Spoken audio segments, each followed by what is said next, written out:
Hey, welcome back to another episode of A Heartful of History. I'm Selene Castrovilla, your host, and I am so excited to bring my guest, Beth Anderson. Welcome, Beth. Thank you. Beth is the author of how many books do you have now out with Calkins Creek? Number 9 is coming out in January. Amazing. Yay for you. That's quite an accomplishment. And what year was the first one? 2020, right when the pandemic hit. So it's so amazing to have so many books in that time. Like that, it takes me so like my books take such a long process. That the fact that you have all these coming out, like wow, I'm really amazed by, and they're beautiful books. Your books are always so beautiful. We're The gonna arts, yeah. the art is, but you're right. Like everything just always flows with your books, and I'll have you back. We'll talk about several of your books, as time goes on. But right Okay. now, we are here to talk about your most current book. You have another book coming out, but your most current book is Thomas Jefferson's Battle for Science. Read the. I can't read the subtitle. Bias, Truth, and a Mighty Moose. I love that. And I mean, how intriguing is that for kids? That they want to know about that moose right off the bat. So why don't we start off with you tell us about the book and tell us how you came up with the idea of writing this. Well, it started really a long, long time ago because I ran across an article or read something about Thomas Jefferson's obsession with mammoths. Mm. And I just thought that was a really fun thing. He was collecting fossils of teeth and bones and all kinds of things, whatever he could find. And so I had started looking at that, and then I saw, as we always do, an announcement in Publishers Weekly that said, excuse me, a book was coming out on that topic. Wow. Oh, like an adult So, book pardon me? for adults? No, for kids. Oh, Yeah, so then I sort of put it aside for a while, and then I saw another article about the moose incident.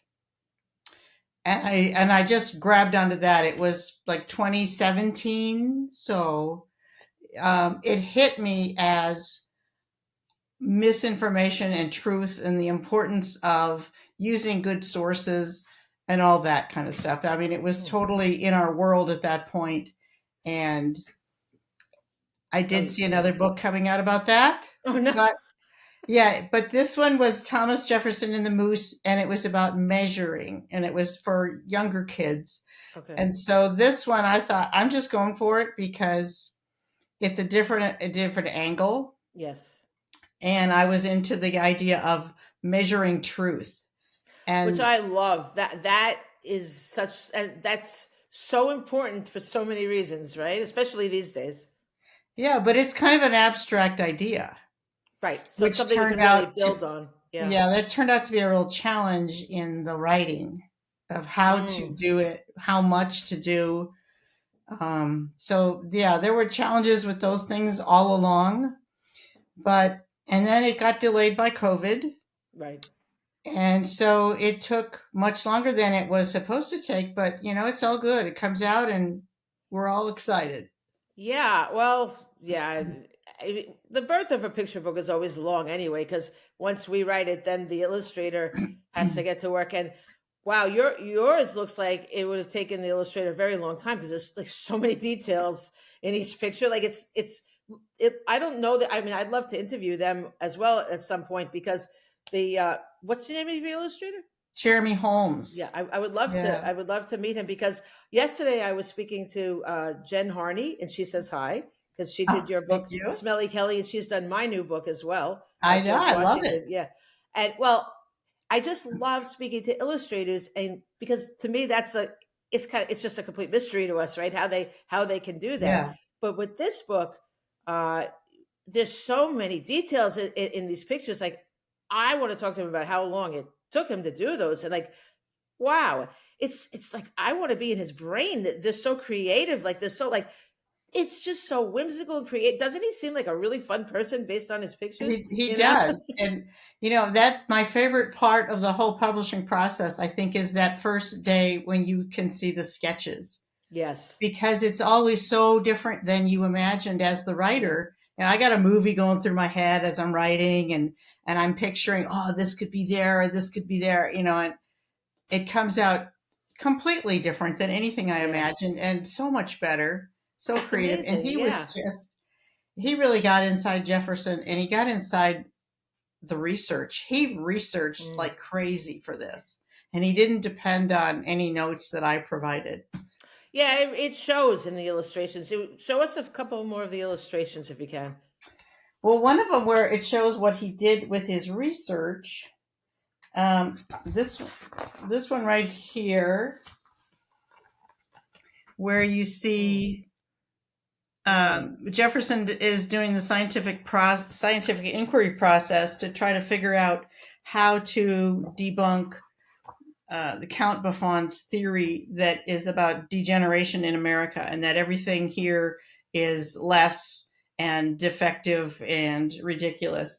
And he actually went and dug out a primary source where it was one of the sources that I had in my bibliography, I think, but he went and he put a piece of that source in there because the page says, "Where did the scientist get his information if he had never been to America?" And Thomas looked closer. Buffon had relied on the notes of travelers. Did they measure or weigh the animals? Thomas asked, or mistake the species? And then you see this image of the Yeah. bear blowing up the Yeah. cow, along with I love that. the text of the original primary source. Yeah, That's, that's that good. says That's that's how amazing. bears attack cows. They bite them and blow them up. Of course. So, it just shows the ridiculousness of Yeah. some of the historical Yeah, sources. that's it's just brilliant, and you can see how much that book in particular struck me about how much that illustrator put into that. Like, wow, you know. Yeah, and then the opening spread has a lot of little details from primary sources also. You Mm, get some beautiful. of his notes.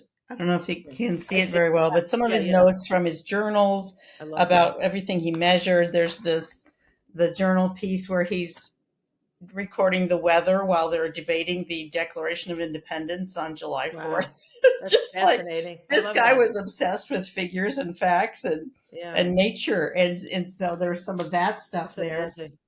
that Wow. is just perfect. Wow, it really is, and it really. I love seeing different sides of people that we know. Well, that's the same thing I did with George Washington. Like I find these little moments, not so little. I mean, if this book, we wouldn't be a country, but it's sort of unknown moments or sides of people that we just never see, and I think it never. It's amazing how many of these things there are. We grew up Yeah. and we saw people just in a black and white way, right? Hmm. And it was boring, right? When I learned about Thomas Jefferson, George Washington, I was like, these people are boring. I have no interest in them. But now, with these new things about them, like they've become 3D for us. They're so exciting, and kids are like, wow, and it makes them human for them, and they're going to appreciate history and these stories so much more than we could have when we were younger. Yeah, I think your new book and some of mine are also like, if you looked at an adult book on this person, a bio, you would find probably one or two sentences about this Yeah, thing that we have really dug into and now made a picture book that really yeah. explains. I mean, it shows character and setting and Hmm. just all kinds of things that you would never get otherwise. You never would, and this is just I find it so fascinating about Thomas Jefferson. We really just hear a couple of things about him, and tell us about the Mighty Moose. How does the Mighty Moose come in? Well, the Mighty Moose is, like I said, Buffon is trying to. Uh, he has this theory that everything is lesser in North America, and he publishes an encyclopedia that states that, and that just infuriates Jefferson because he knows it's totally wrong. Oh, But show then the he picture has to. about Jefferson being infuriated. I love that picture. Okay, yeah. Well, first you Yeah, get a little bit of this. So he's reading, and then he yeah, gets I mad. love that. But Just like and then such he a great decides, picture. how can I show that this is wrong? And for me, it was really hard to get to this point of detailing inside his head what's going on as he's thinking, because it's that critical thinking process. It's the Yes. scientific thinking that he's examining each little thing that Buffon says and he's countering it. and he's Mhm. trying to find a way to, blow that theory out of the water. And what Jeremy did was he separated it all into kind of graphic novel Mm. type panels, Yeah, I love that. which really helps the delivery of that. And Absolutely. then this is the one. Oh, I love that That's the too. one you Yeah. like, right? Love it. I love that. Yeah. Like, wow. I It's mean, that's amazing. that's interior conflict, right? Yeah.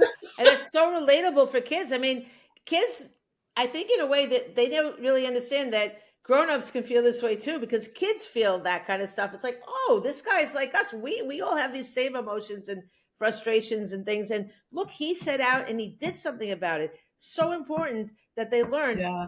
don't give up. You keep trying until you succeed. They find a different way. And That so besides learning history, they're learning about humanity. They're learning about themselves, to trust in themselves. It's just amazing. yeah. And then one of the other challenges was, how do you show what bias is to Mm, kids, because they don't really have a real idea about how that might play out in the world. And yeah. so when I finally landed on the three questions, Mm. and Jeremy showed this snake representing France and Hmm. Buffon sneaking up on him, Yeah, it was that's just beautiful. perfect. Wow, it Did really he use is. faulty facts? Did he choose evidence to fit his own beliefs? Yes. But that was a tough spot there. But I mean, all throughout his illustrations, actually, I mean, they even enhance the pacing, because when you Yeah, get to absolutely. a few Yes, things it's very like, active. It feels like it's in motion. yeah, Yeah. like this page where he's waiting, and waiting isn't usually something we want to dig into as action, but Yes. actually the waiting here was the conflict. And Yes. so, where I put 1 month, 5 months, 10 months, he separated them into panels with Jefferson doing something different in each one. Yeah. And so it kind of really drags that piece out. Yeah. Just, it Yeah, was perfect. absolutely. It's And yeah, it totally really amazing. is perfect because it could just be like 1 month. It could like it one of long ago in just the way nonfiction picture books used to be, it would just probably just say 1 month. It wouldn't have all that at all. It's amazing the renaissance we're having. The whole idea of having these nonfiction picture books is so incredible. And I know I watched your video that you made for Hawkins for Astra, the parent company Astra Books for Young Readers, about and you said you love to have science and history combined. Well, I'm going to confess I can't stand science. I mean I believe in Oh, it. Don't get me. No. I believe in it. I support it. I wish everybody was on the same page about it. But for me, I can't. I won't say I can't stand it. I can't grasp it. Okay. So tell us about how you. I want to know more about like that science part. Is that easy for you to grasp all that stuff and put it together with the history? it depends what it is. I mean, I love the idea of how science and history are intertwined, True. and how they affect each other. And I think that's the fascination with these stories that have science in there, because the world, kids in school I'm a former teacher. Kids in school have their classes all divided up nicely, Yeah. but when you can show how the world is really totally integrated in cause and Mm, effect, and how everything plays off each other, to me that's really valuable and fascinating, yeah. because there is no um, curriculum area in isolation. That's so true. And I often thought about that when my kids were in school, and I wasn't the teacher. I was just a substitute teacher. But you're right, and I think it's kind of it's really a shame the way things are all separated and integration. That's why I was thinking I think we're both gonna be at the National Conference of Teachers of English this month. We tried to do a proposal, but we didn't get ours in. But we're both going to be there. You're going to be there, right? Yeah, You have, yeah. yeah. So, but so I always think like, and then there's another conference for history for social Social studies studies at around the the same same time. time. I really feel like it all should be integrated because like there's so they do overlap so much. It's just kind of a shame the way things work. I understand. Um, But I do wish there was a way to integrate it. And you're right, your book is integrating that. So that the science Yeah. part, the science and the social studies, amazing. It's really an amazing thing. I've taught in some schools where they call it integrated curriculum, and it is Hmm. somewhat integrated. Oh, But that's to good. see how it plays out in life and how, decisions that people make and challenges that they face is different, I think. And, you Hmm. said history to you wasn't much when you were a kid, and it wasn't to me either. I mean, it was all names and dates and places, and, Exactly. it was really hard to relate to. I did read a lot of biographies, but they were really distant Yeah, and absolutely. just kind of this big picture where you never really felt connected to that person. Exactly. So I love Exactly. the history now where you can get in close and you can really see it through that person's eyes and understand the challenges and Yeah. how setting where you are in time and place. Yeah. That's real. That's a conflict and we're having it right now. We're all part of history. Exactly. I think So, in the future, when people write about us, it will be easier somehow because they're seeing videos of us. They're seeing we're oh yeah. documenting our lives left and right. But when you're talking about people in the past, we really have to sort of piece it together through their letters. Of course, primary sources are the only way to go, and so we have to find their journals. Their we're not going to see any recordings of them. Right. It's very challenging. I remember my first book. I had to I my Carolyn wanted to know the name of the guy's horse. I'm like, he didn't say the name of the horse, so I had to piece it. Oh my god! I traveled around. I literally went. I was like, oh, I'm finding this horse's name, and I did. Well, I mean, I never found it was never stated anywhere, but I pieced it together through all these things, and I had a historian say, oh. Wow, I'm surprised. That's amazing you did that. I agree. I'm surprised I never saw that. So I put that in the back of the book because what if somebody, the horse's name was Highlander? Well, what if somebody said, no, that horse's name was Charlie? So what you can't prove, I always, you piece it together with a reasonable. It's like court, right? A reasonable within reasonable Yeah. doubt, and then I put it in the back matter and let kids know how I did it. That serves two purposes. It's an exciting thrill ride to go look for this thing, so they can be challenged. Well, if you don't, because kids today, especially, it's so immediate. Like if they don't get it right away, they kind of that's it. They give up. Well, Yeah. no. If you face that wall, hit that wall, and you don't know something, keep going. Find it. You can keep. There's ways. If you really believe in something, go look. Go look. I think I love my back matter in that book as much as I love it's just back matter is so much fun, isn't it? It is. That's where you get to put all those really cool discoveries that you couldn't put in the story. Yeah. But like you said, those little details, they're just little nuggets that make a story so real and make it come alive. And I know Carolyn is a fan of those things, and that Oh yeah. it's really true that they're golden, They but they're really hard are. to find. They are, and a lot of times you find them when you weren't really looking. Like you're looking for Yeah. something else, and all of a sudden, what's this? I've learned in the beginning, I didn't understand about like, okay, I better take a really meticulous note. Just I learned quickly after my first book to make sure I write all the little things have nothing to do with what I'm looking at right now, but this is going to be important later. Hmm. It's so much. I see all your Yeah. post-it notes behind you. Are you doing another book with that? Well, yeah, there's another book on there. Wow, that's Only I amazing. haven't Yeah. revisited that one for a few months, so I've it'll be actually like been, starting over yeah. again. Oh, I know. I have that also now because I've been so into doing this podcasting and various things. I have and now promoting your books is a whole other. We kind of need a clone of ourselves to promote our books. But Yeah. I know what you mean. When you go back in, it's like starting over. But it's fun. At least Sometimes, you rediscover it.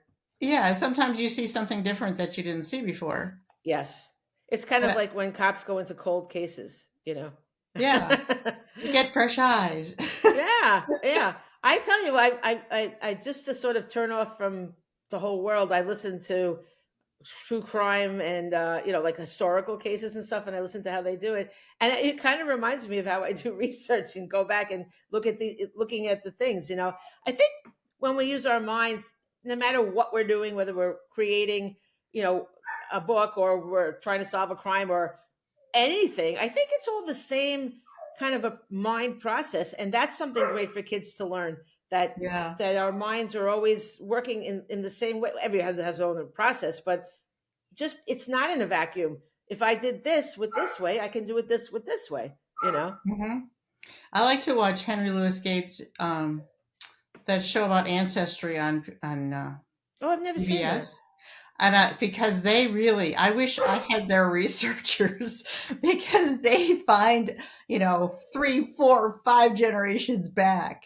Oh, They wow. get, they find fit photos and they find, I mean, all kinds of Is that amazing the things. one where with the famous people he does it? Yeah, they take two Ah, famous people, yeah. Oh, I and have to then see at that. the I've end, heard so much about that. yeah, Yeah. at the end they do their DNA test and they find out who they're related to, and that's always a hoot if they're able to do it, but not Hmm. always. Interesting. It's a really fascinating show because you see how our line that we think we come from isn't always what we think. Yeah, probably There's never. all sorts of surprises, good and bad in it. Yeah, yeah.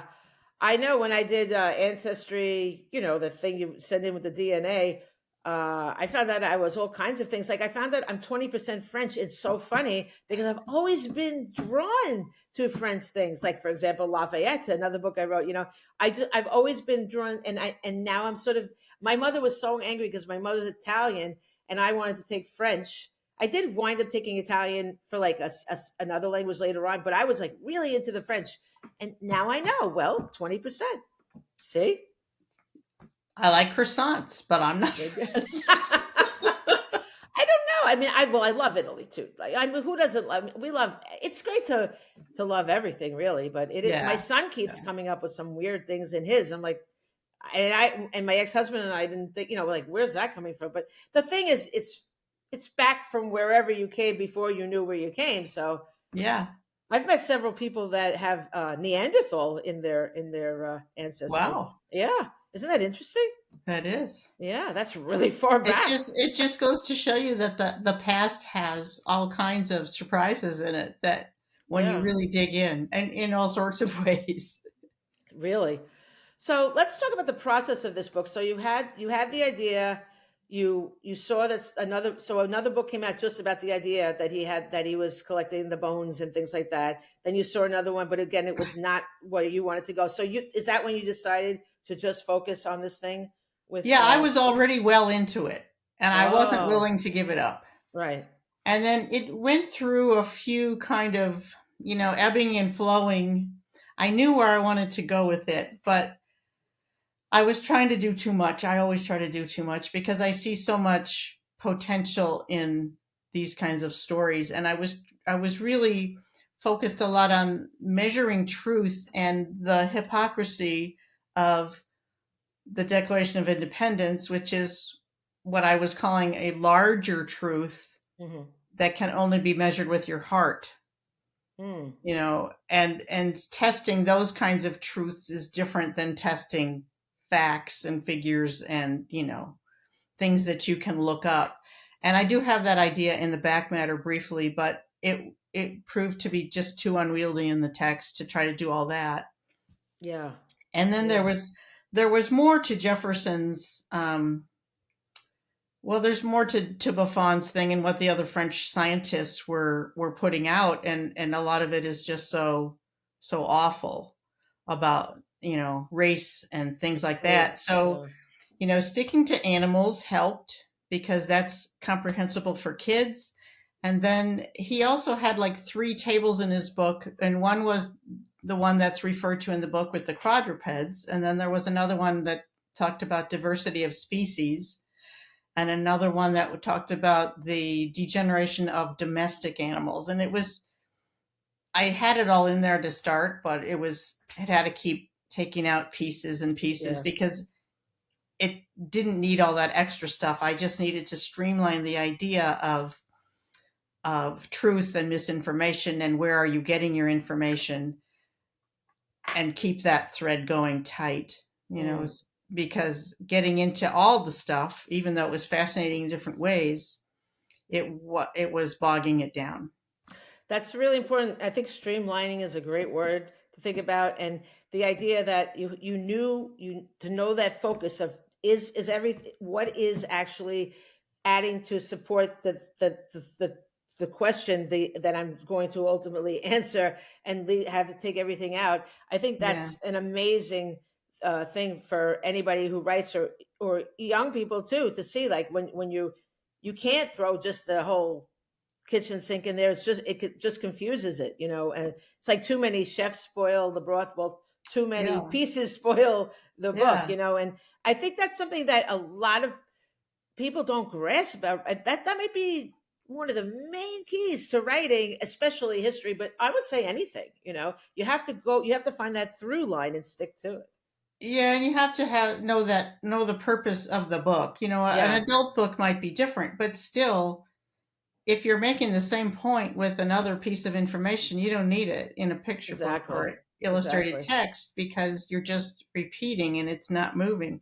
I think we're exactly. kind of taught to include all the evidence, when we write sort of Hmm. informational type text, and we feel like we have to put it all there because we found it all and Right. it's all part of that historical record. But in reality, that's what kills off interest in history, is when you try to hit Yes. people over the head with too much. It's so true.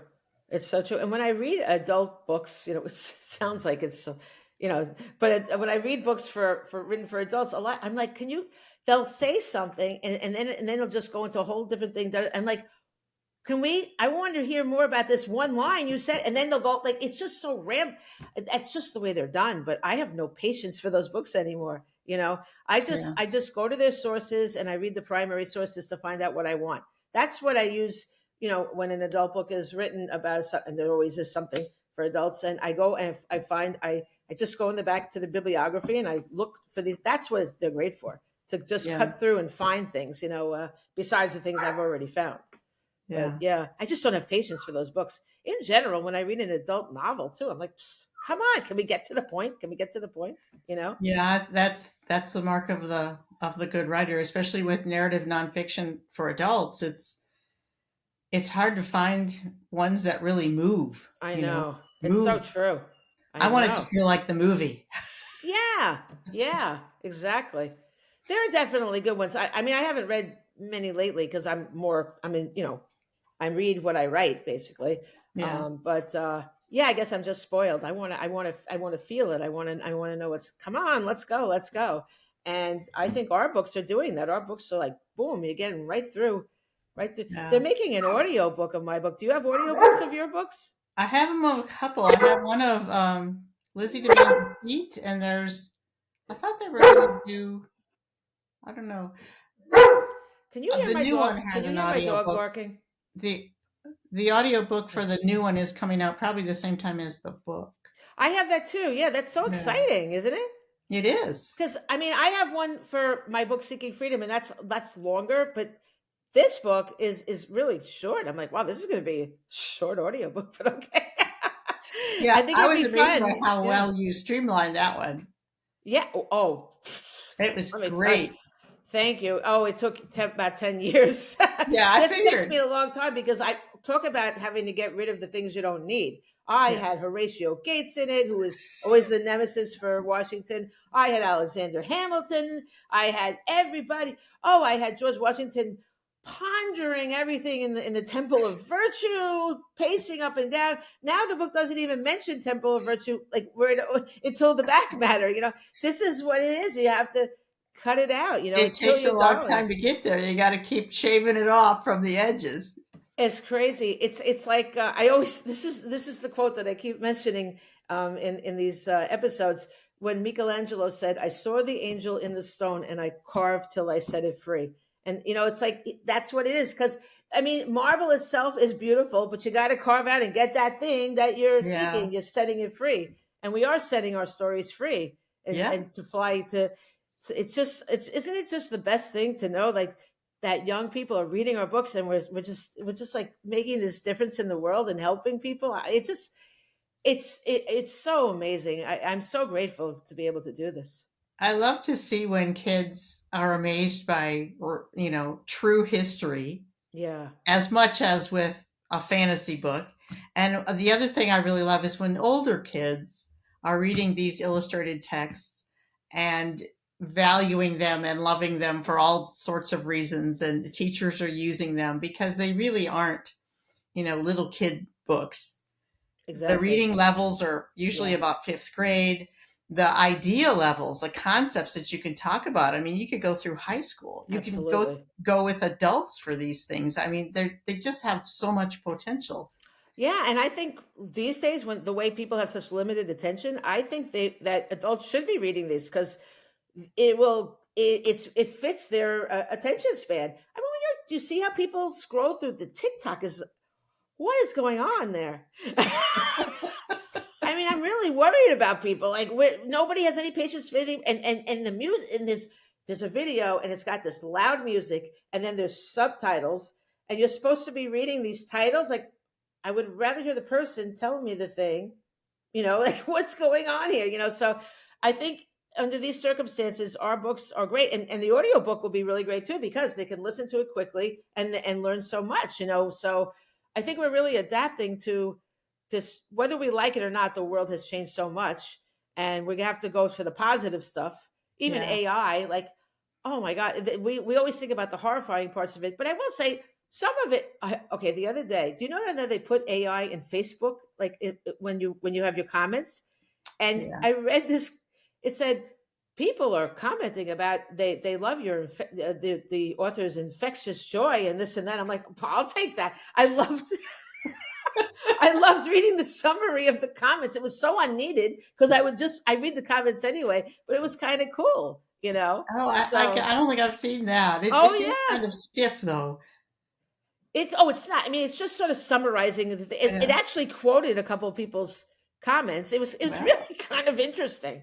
Yeah, I don't know. I don't. It's scary. It really is kind of scary. It's scary, but it's it's here. presenting a lot of new challenges. It really is. But I will say, if used properly, and nothing is ever used properly, I'll say that. That's true. Especially we know that, but there are definitely some interesting things about it, and I Yeah. did like reading that summary. I took a little screenshot. It made me feel good. Hey, it was all positive. Because think about it: when you write a Facebook post, people aren't going to be negative to you. They're like, "Yeah, go get us." It's Yeah. exciting. I love Facebook. It's like um, we have a bunch of friends and cheerleaders there. Who wouldn't love that? You're having a bad day, say something on Facebook, and so many people will make you feel better. Yeah. But I think our books make people feel better. I think um, we have such an uncertain world. It's just, it always has been uncertain. Nobody knows what life's going to be. But to learn that the people in the past faced these uncertainties and they did, and they conquered these things, That's gives us right. the courage that we can do it too. And that's another great thing for young people, you know? Yeah, I think that when you have that perspective of history and you can see how long things take too. I mean, and it gives you a reality check, but you also see what's possible, Yeah. and you see that these are real people struggling just like we do. Yeah. And so it's nothing new. It's nothing new, but that's where our books, I think, are different than a lot like these books that just summarize. Because when they summarize, we don't know how the important part is seeing how it happened, the steps leading up to everything. Yeah. Because otherwise, you feel like I can't. Well, he did that. He must be brilliant. I can't do that. When we see all the steps, us and kids, everybody, okay, this can be done. So I too can face a challenge. I think that's just so important. But I Yep. love your tagline. How do you measure the truth? Is that what it is? It's something like that, Yeah. right? How do you measure truth? That I love that. I think you should make T-shirts with that. I mean, I that's like it. really Yeah. That's good. that's really amazing. Okay, and It's a really hard question, and I think it's getting harder and harder it is, in but I our think it's, world. it's so important that just immediately focuses you in on it, and truth is, what is truth? What is truth between what's being told to us? What is our truth? There's so many things in that. And I just love that. I think you should at least make bookmarks with that on it. Oh, they're not. That's not on my bookmarks, but I should put it on I there. think you Yeah. should, because that's something, it's like a call to action for your mind. And I think that's something that all teachers could use that for all, like, it's so important. That's really one of the best taglines I've ever seen. So congratulations. Oh, well, Love it. thank I you. love it. I didn't Yeah. realize I need to use it more, You maybe. should. Yeah. Yeah. I mean, it really hit me hard. Yeah, just from life the way it is. Think about it. There's so much fake truth now, and so it's something that works for your book, but it works for everything, and I love that. But there's been an issue with all that forever. Forever, forever. It just gets Yeah, harder though with AI and deep fakes and all that stuff. yeah, How do you really? But unless people are taught to question and investigate, exactly. duped, totally duped. And it keeps coming up over and over again in history. So I can only hope. Well, I think just the stakes are a bit higher now because of the thing that really gets me is global warming, but that's a I whole other know. topic. But I suppose we'll get through it. But young people to be informed, I think how do you measure truth is something they should be thinking about right now in every aspect. I think you need to get that as Mhm. much as. I mean, I just love it. I just love it. So Thanks. that was great. When did you come up with that? Did you just say It like was really in the beginning when I was when that story hit me in that way because we were struggling with it. And it's an idea that measuring is so precise and exact and easy, but it's not. yes, And some of my other books too, I think there are things we think about that have a whole nother twist to them, mm, and to try to push people into a wider thinking about something is always my goal. absolutely, and consider all sides too. I mean, Hmm. it's anything we read about history is from someone's point of view about how they felt about it, and that's why it's Yeah. so important to consider everybody's sides. Yeah, I think that's why I like social studies because there's so many ways to look at the truth, and I mean, truth is like I love thinking about every when you're writing it, you're putting that person. It's not really our truth; it's the person's truth that we're writing about. Whereas math and science are so precise, I think that's what bothers me about them. I don't like the one answer thing. I like the idea that there's all different ways to think about the truth and everything. In my Yeah. mind, it's just a ball of chaos. Show that picture with the explosion of everything coming out. Oh, my favorite. Yes, my favorite. Because this is what happens to my brain when I write. And I have Yes, done all that love research, that. Absolutely, me too. Yeah, and it's just exploding yeah, in it's there, amazing. trying And to I find think its that's way so on the page. relatable too. That's the chaos. I think all of us have these minds, and I think some people want to not face it and just sort of look the other way. But I think we have to face that stuff. We have to embrace the chaos and work through it, and that's really how we're going to get through all our problems and things. Um, Yeah, and one of the things that we have both faced with the founding fathers is, the hypocrisy of what they were doing to establish the country with their yeah. own personal lives. And I Yes. mean, Jefferson is notorious amongst them for that hypocrisy, for that bias, and he Yeah. was really doing the same thing as Buffon was doing Yeah. in his own way, and to Yeah. be so that was another challenge of the story. But I Right. had to think, okay, I just need to get kids to understand bias and how it works and how we try to fight against it. And then in the back matter, I can mention these other things because he Right. had biases and they were really destructive biases, and Yes. we have to learn to look at others and look at ourselves and be able to think beyond that historical piece we've been handed through, decades of textbooks, Yeah. and see that there's just much more to people than we realize, and there's good Yeah. and bad in everybody. There is. There is. I always was drawn to Jekyll and Hyde. And that I just that is and when I went to Edinburgh recently, and that's where the real guy that inspired the book Jekyll and Hyde was that's where he was. So we really think about it, and the duality of man, it's in all of us. We don't want to look at it a lot, but it's there, and Yeah. it's just what. and also the times. I mean, I don't want to make excuses for anybody, but I guess it was easier for them to sort of, they were doing, I don't go along with, I was just doing like everybody else at all, but you do have to look at the whole picture of the times. Um, and I used to go. I loved, there was a show, Jekyll and Hyde, a musical, and I was a Jackie. I used to go like, I had a gift basket store, and I was able to get the tickets through barter. I must have seen Jekyll and Hyde 100 times because it's that duality of man. It's Yeah. amazing. Yeah. Unfortunately, it ends tragically, but like, yeah, we all have that. That's an extreme split, but the founding fathers, and everybody is not perfect. They unfortunately, it's a lot to reckon with them. I It is. still can't really reckon with it, um, but we have to recognize that without them, we wouldn't be a country, and we have to recognize the amazing things that they did for us. And unfortunately, nobody is perfect, and everybody does have this duality, and we have to acknowledge it.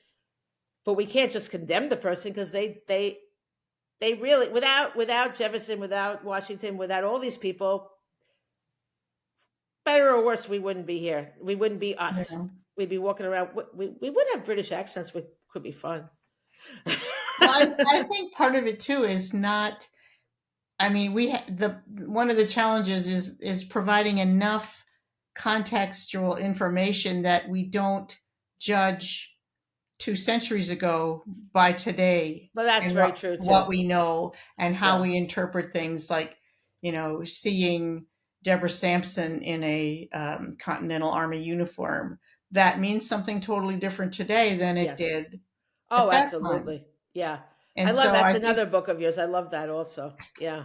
Yeah. it's that's part of the how do you put all that in there, you No, know? it's I guess you're right, and that's up to also the people reading with the young people. That's something that's a discussion thing too. That's another thing about our books. They're discussion points for Yeah. people to Yeah. open up with, and I think they could, in school, parents, anybody, it's a great. I do love hearing about the discussions people have had with my books, and I think it takes it in a whole different area.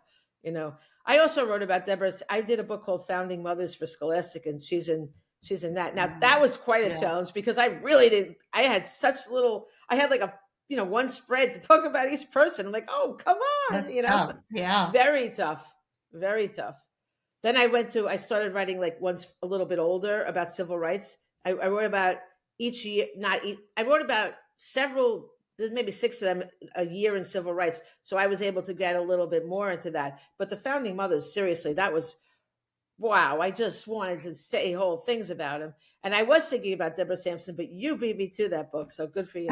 And also the other one I was interested in was was it Prudence Wright? What's her name? Revolutionary Prudence Right. Yeah. Yeah, that was a great one too. I was like all about that. And I'm like, oh my, I've been beaten again.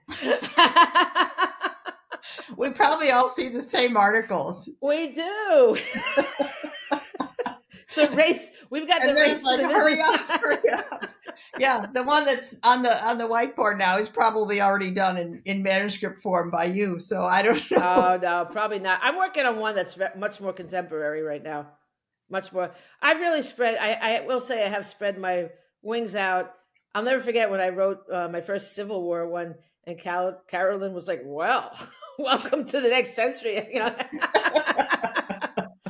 But I mean, I think you feel the same. Where we find a story, that's where we are. Did you have like so you're saying when you were inspired with this, it was literally a newspaper article. That's what it was? No, not newspaper. I subscribe to a lot of news feeds Oh, okay. from organizations, Oh, I like see. Nature and Smithsonian and stuff like that. Ah. So I once in a while I see something in one of those. Sometimes I find an idea in the research for something else, That's right. which Yeah.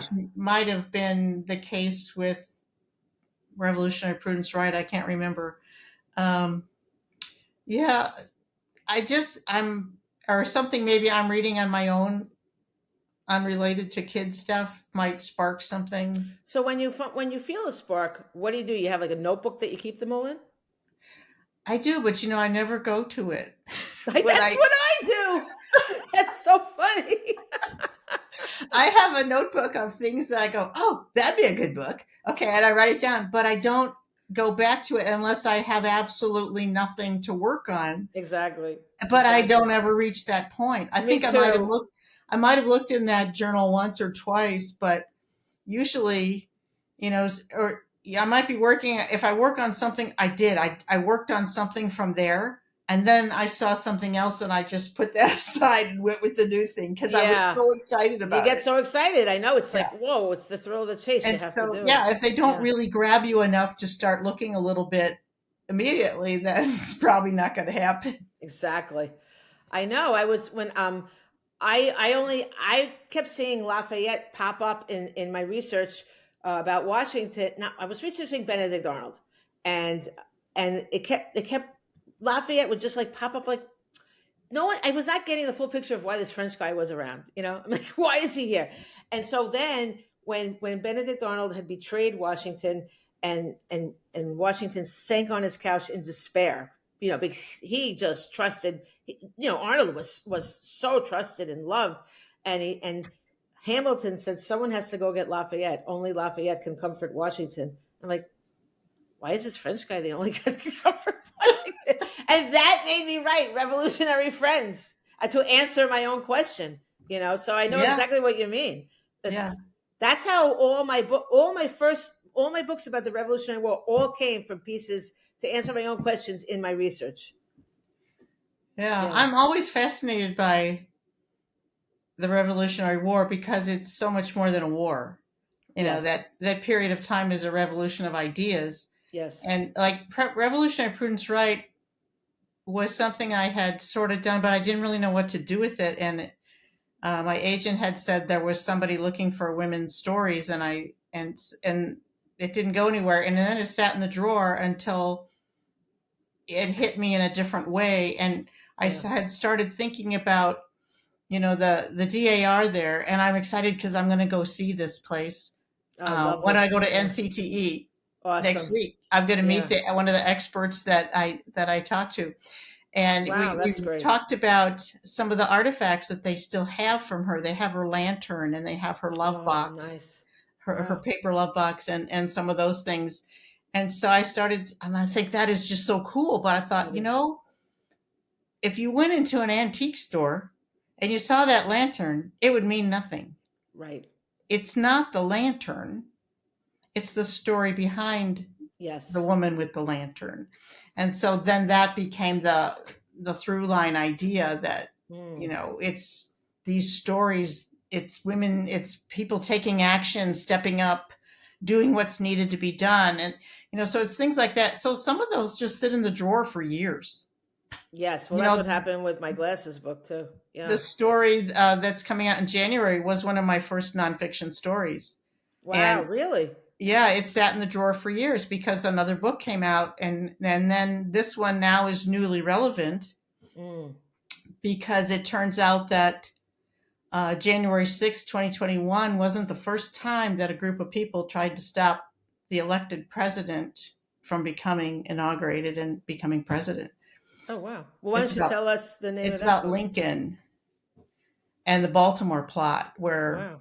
he traveled on the train from Springfield to Washington D.C. for his inauguration, and he stopped at all these places along the way. And see, this is where the context of history needs comes in because you never think about these things. The railroads did not connect in cities. Mm. If they were Right. owned by different rail companies, you had to find a transfer from one to the Right. next to Yeah. continue your journey. And some of the cities, like Baltimore, had rules that you couldn't make the train go through the main part of the downtown city or something. Right. So anyway, the only way to get to Washington D.C. at that time was through Baltimore, Hmm. and Baltimore was a southern state, Mm. and so the rebels were there, and they were intent on stopping Lincoln. Wow. That is a great And story. that's the Baltimore plot, and I had never heard of the Baltimore plot Wow. until a little bit before that story. And there are 3 amazing books for adults on it. They Mm. all take sort of a different angle, but it's a fascinating story. One of Wow. them follows John Wilkes Booth and what he was doing at the same time as they're following Lincoln along his journey. Hmm.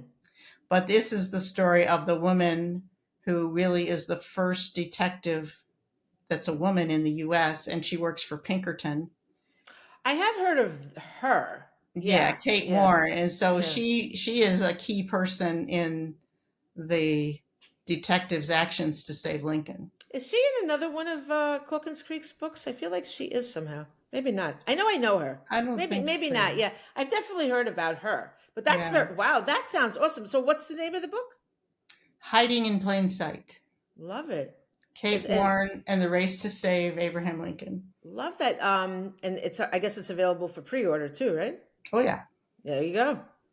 So, and we'll once the book comes out, we'll talk about. We'll have you on to talk about that again.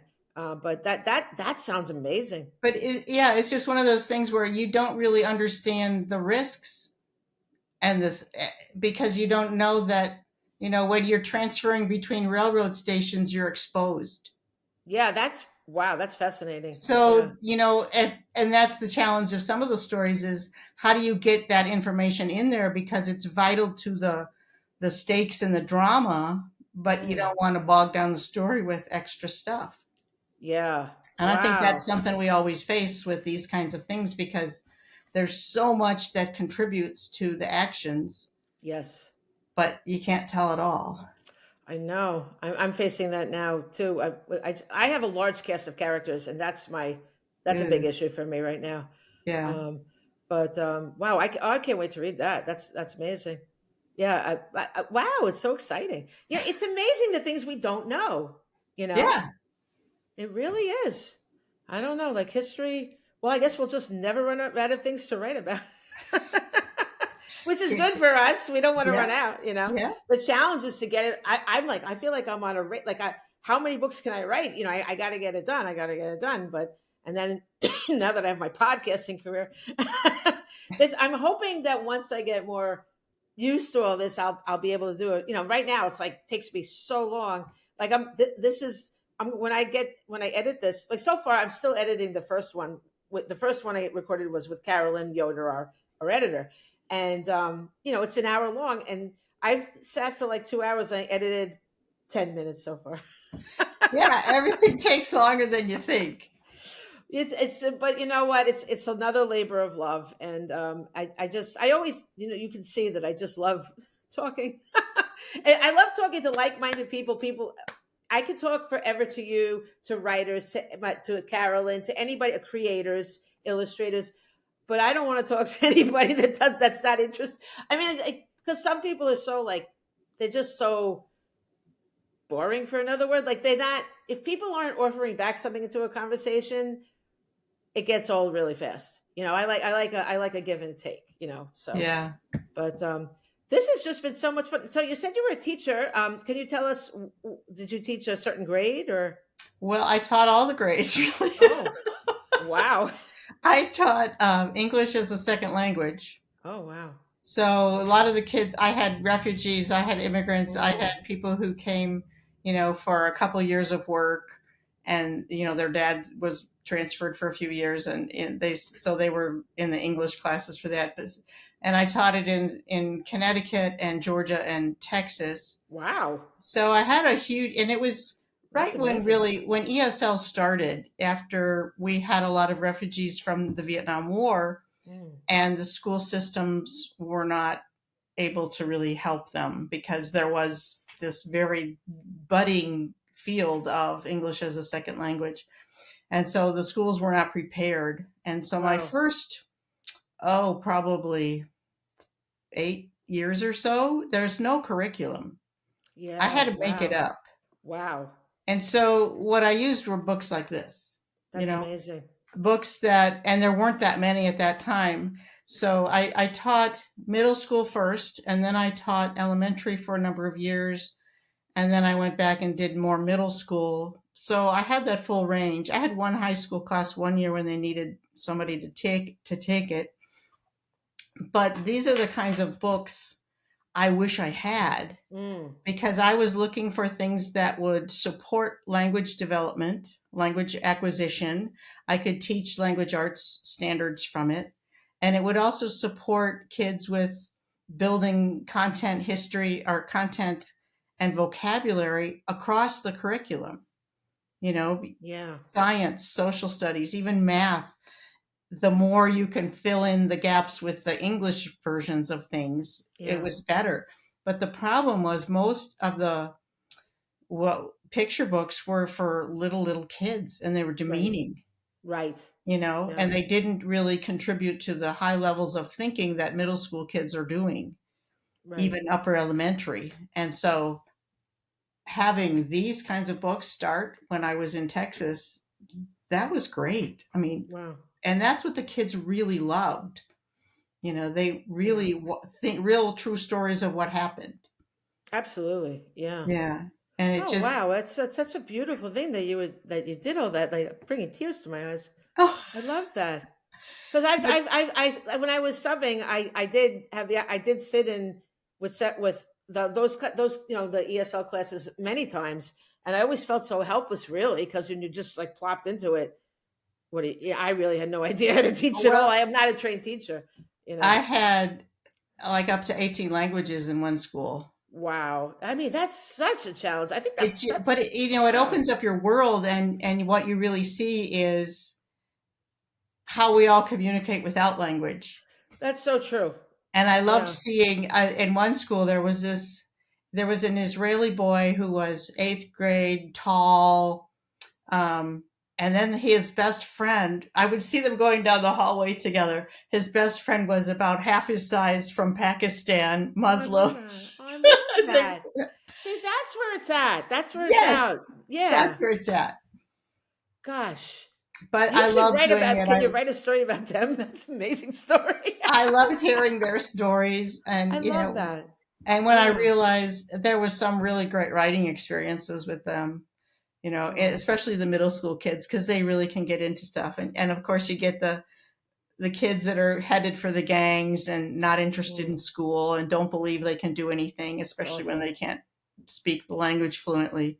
But Yeah. then there were others, that were just assimilated easily, and found their space. But the ESL class really becomes the safe place for a lot of kids, Oh, yeah. because there's everybody else in that room understands what they're going through with the culture Right. clashes and the struggles throughout their Yeah. lives. And Yeah. there was the I took a writing class over the summer for teachers, and it was about writing workshop, and I started to do it with the kids. And as a teacher, you're always so busy and you're trying to attend to all their needs, that when you have a little period of writing time, that's what you're doing. But what I really needed to do was write with them.